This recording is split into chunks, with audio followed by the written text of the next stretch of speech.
Mademoiselle T se rend tous les jours à son travail en roulant pendant 45 minutes à la vitesse de 80 km/h.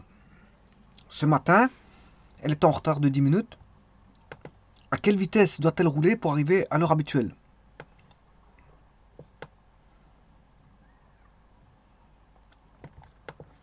Alors, de deux choses l'une. Soit on est en avance, bon, ou alors on peut être en retard. Si on est en avance, on peut adapter sa vitesse et rouler plus lentement, mais on ralentit bien sûr la durée du trajet. Mais en ralentissant trop la durée du trajet, il peut s'avérer qu'on retombe en retard. Donc il faut faire très attention de ne pas trop ralentir la durée du trajet. Maintenant, si on est en retard, ben, il faut accélérer. Il faut faire en sorte que euh, on augmente sa vitesse puisque on a le temps qui est réduit. Le temps est réduit. Alors je rappelle que il s'agit d'espace et de temps. D'espace et de temps, et donc fatalement de vitesse, puisque là où il y a la vitesse, un mobile qui parcourt des espaces donnés en des temps donnés, ben on a une vitesse qui apparaît. La vitesse n'est rien d'autre qu'un rapport de l'espace par rapport au temps. Donc j'ai bien dit un rapport.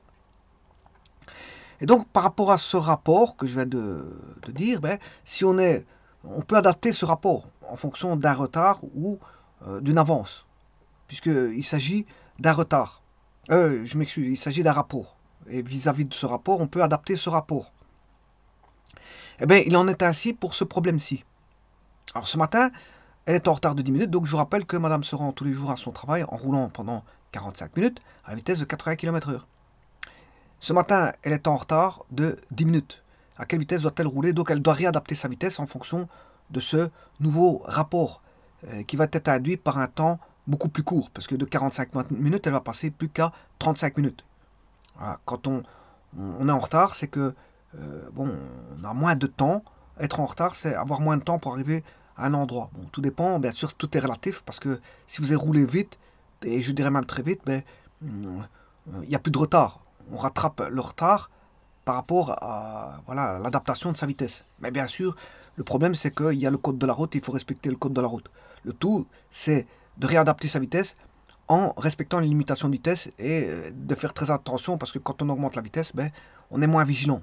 Moins vigilant par rapport à tout ce qui peut se produire pendant une matinée où il y a d'innombrables personnes qui circulent, que ce soit véhicules, camions, camionnettes, voire piétons, dans des zones urbaines, voire des agglomérations, il y a des piétons, il faut faire très attention. Donc en réadaptant sa vitesse, il faut faire très attention de voilà, d'augmenter son état de vigilance pour éviter voilà, tout incident ou accident. Donc qu'est-ce que c'est que cette vitesse-là? Donc la personne doit, mademoiselle T, est dans une voiture. Donc on comprend qu'elle est dans une voiture. Et donc il y a 45 minutes de trajet.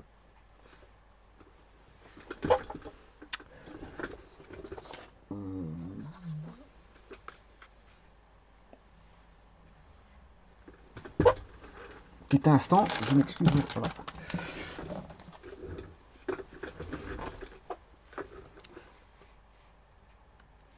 Donc elle doit passer d'un point A à un point B, dans une zone géographique bon, où là, voilà, on a un trajet qui ferait par exemple ceci, voilà par exemple, hein, d'un point A à un point B. Donc ce qui est donné là, il faut calculer ce qu'on appelle une vitesse moyenne. Connaissant, on va dire, on ne connaît pas le trajet, enfin l'espace. L'espace ici n'est pas connu, mais on peut le trouver. On peut trouver cet espace. Cet espace-là, en ligne droite, enfin, on peut trouver cet espace. L'espace parcouru, on peut le trouver. Voilà. Alors, on peut adapter ce problème à un MRU, c'est-à-dire qu'on va faire en sorte qu'on a voilà, une origine donnée, un vecteur de base donnée que je vais appeler UX, et bien sûr avec un axe X, et trouver la position en fonction du temps. Donc,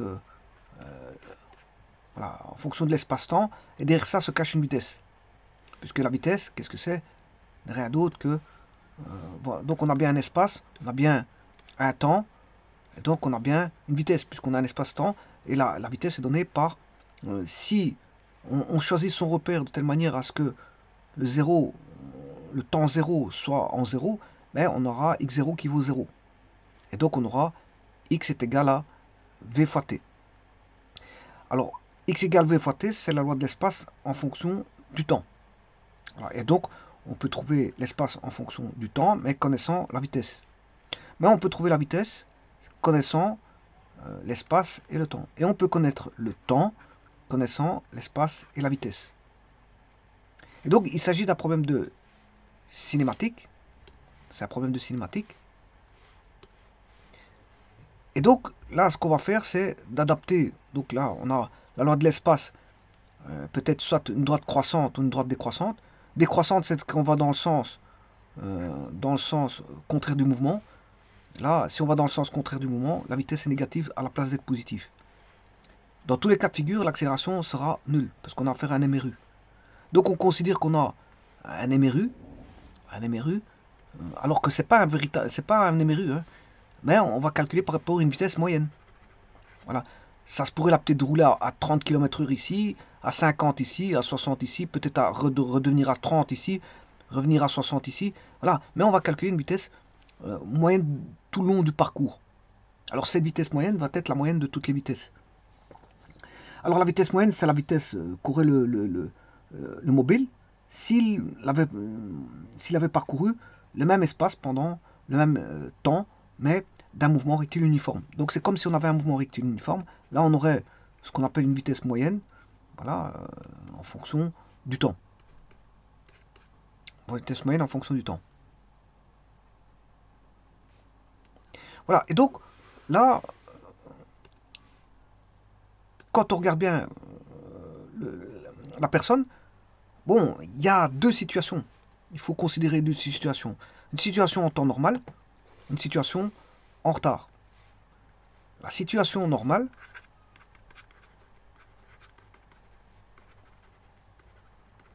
voilà, et la situation avec retard.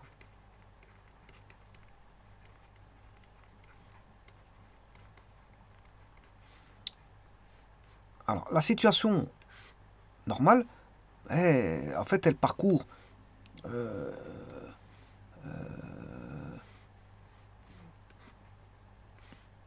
elle fait un trajet de 45 minutes à 80 km/h.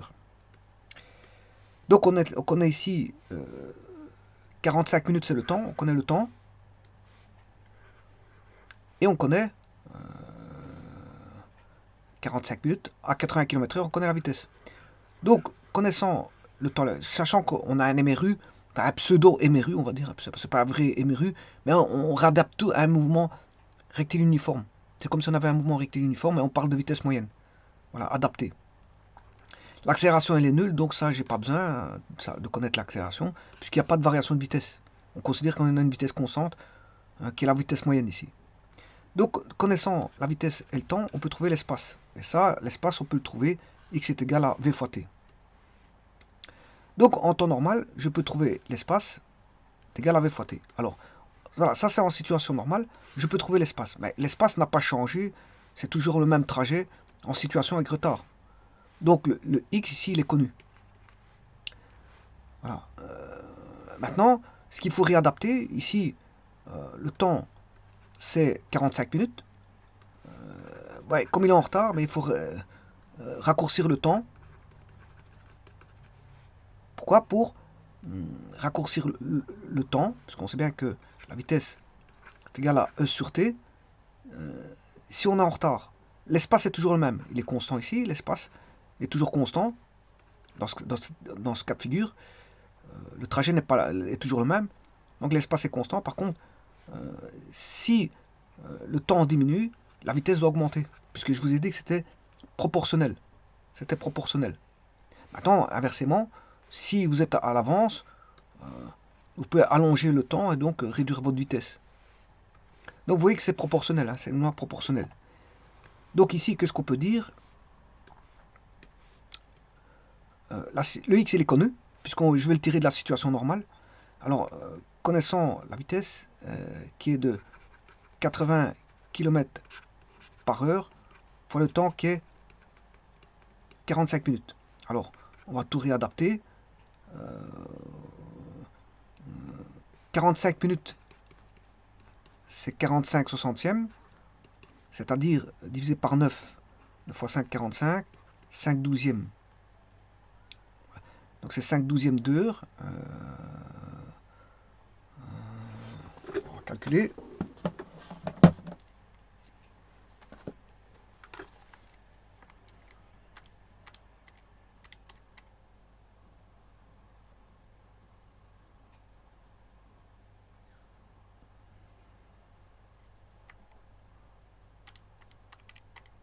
Ici j'ai fait une petite erreur quelque part. Parce que ça fait pas 5 douzièmes, 9 fois 5. Oui, je sais pas pourquoi j'ai fait ça. J'ai fait le contraire.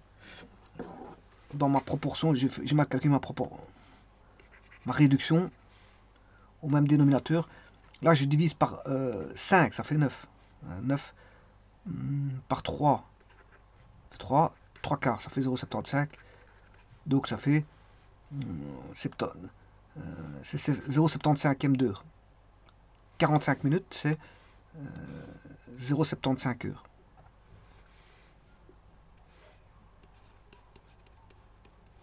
Voilà, et si je multiplie 80 par 3 quarts, 80 divisé par 4, ça fait 20, fois 3, ça fait 60.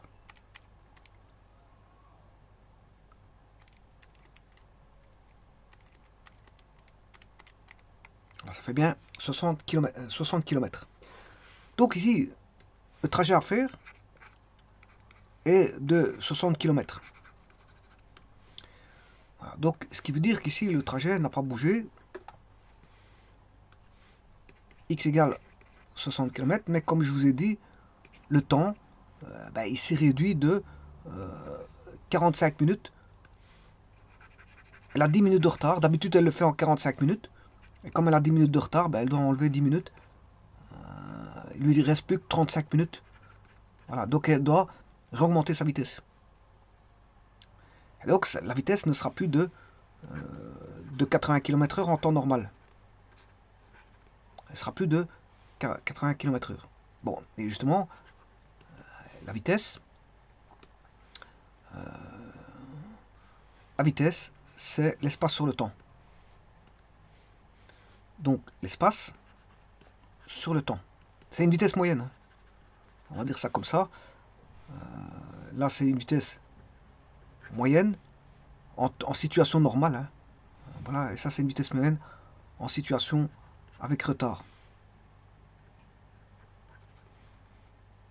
SN, j'ai marqué SN, situation normale. Et là, SR, situation avec retard. Alors, la vitesse, elle est de 60 km. Et là, 35 minutes, c'est 35 soixantièmes. 35 soixantièmes d'heure. Donc, on va faire 3600 divisé par 35.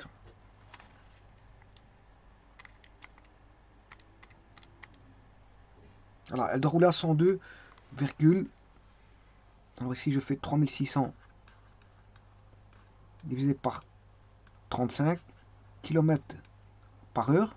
Si vous voulez en mettre par seconde, vous divisez par 3,6. Ce qui veut dire qu'elle doit rouler à 102. Alors j'ai 85, 7, 14, 29 derrière. Alors je vais mettre à 2 décimales.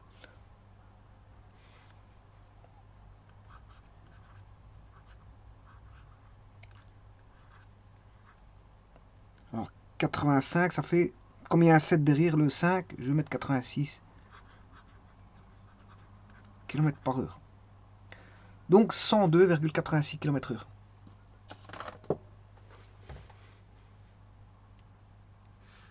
Donc elle passe de 82, de 80, je m'excuse.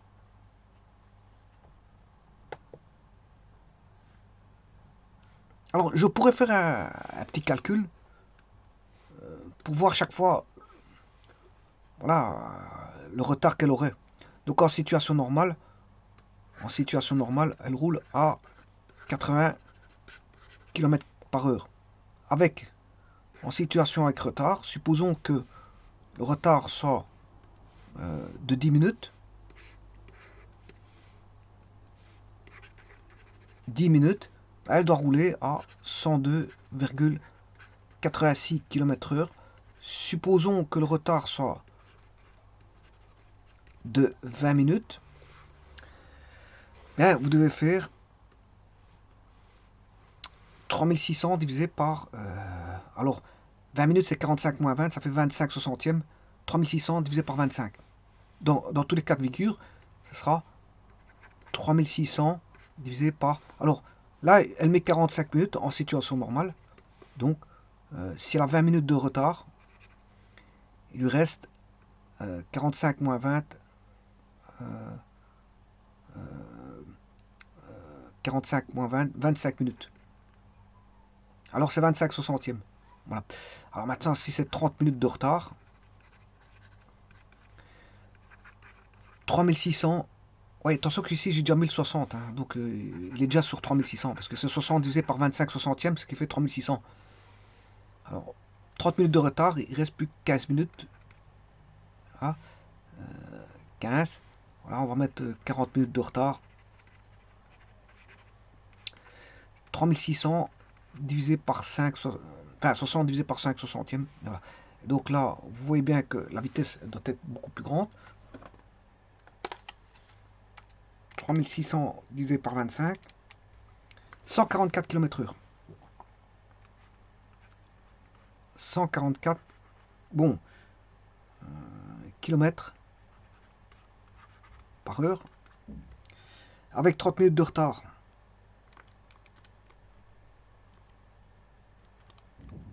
240 km/h. Bon, là, c'est interdit.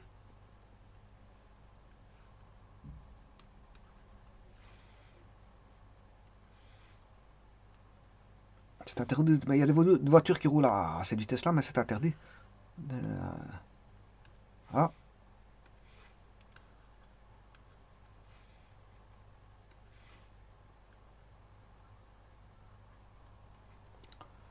Et maintenant, si en 5 minutes, enfin 40 minutes de retard, il doit arriver en 5 minutes, 3600 divisé par 5, 720 km, donc là, il faut prendre l'avion.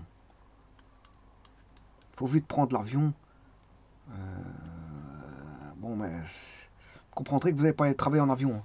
Mais il faudrait un mobile qui fasse 720 km/h pour arriver à temps si il ne reste plus que 5 minutes et que vous devez parcourir 60 km.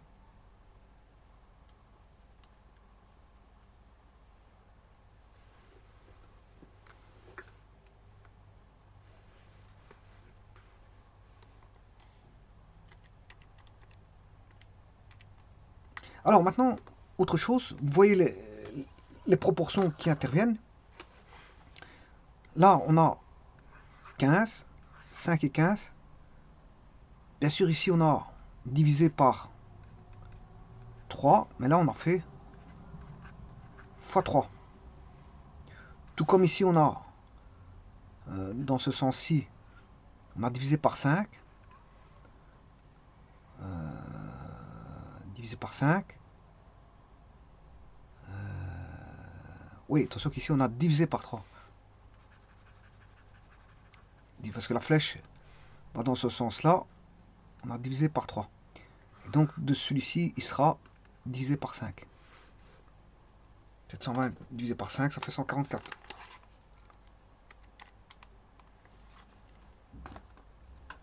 Donc vous voyez que ce sont des lois de... Les espaces-temps se manipulent. Enfin, les lois d'espace-temps, c'est des lois proportionnelles, hein, directes, inversement proportionnelles. Hein. Les lois espace-temps sont des lois inversement proportionnelles reliées par une grandeur qui est la vitesse. Qui est le rapport de l'espace parcouru par un... Voilà, c'est juste un rapport. Espace sur le temps. Et ça, c'est la vitesse. Donc, plus on raccourcit pour un même trajet, si on raccourcit le temps, il faut augmenter la vitesse. Mais si pour un même trajet, si on augmente, on rallonge le temps, mais la vitesse doit diminuer. Donc on s'est réadapté, voilà, le temps de déplacement, on va dire, le temps de déplacement, c'est l'adapter grâce à une variable qui est la vitesse. Et bien sûr, pour avoir une certaine vitesse, il faut un certain type de mobile. Et pour avoir un certain type de mobile, il faut bien sûr une certaine forme de puissance. Un piéton n'est pas un cycliste. Un cycliste n'est pas un bateau n'est pas une voiture n'est pas un train n'est pas un camion n'est pas une fusée. Donc voilà, ils ont tous le... tout d'abord, les buts ne sont pas les mêmes. Bon, une voiture vide n'est pas un camion rempli. Parce que le camion, son but c'est de faire du chargement, c'est pas de faire de la vitesse. C'est de faire du chargement. Voilà. Maintenant, il y a des véhicules qui cherchent la vitesse, par exemple les voitures de course. Voitures de course qui servent à la vitesse. Il y a des véhicules qui servent à aller vite, il y a des véhicules qui servent au transport. Pas confondre. Pas confondre les deux. Maintenant, on essaie en fait qu'en logistique, tout soit transporté au plus vite, mais il y a quand même, malgré tout, euh, un frein qui est la charge.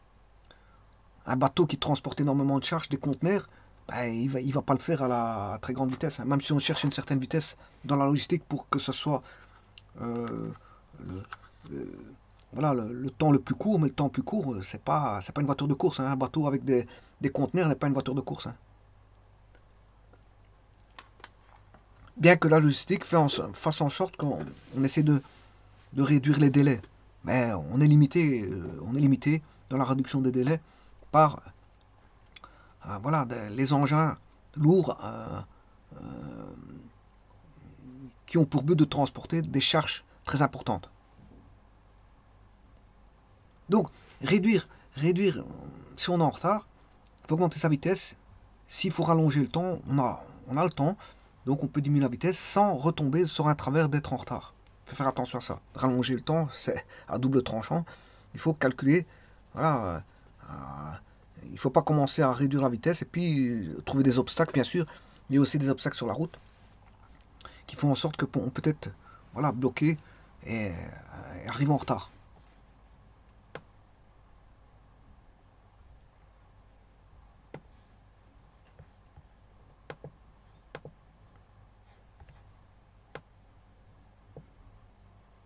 Je vous remercie.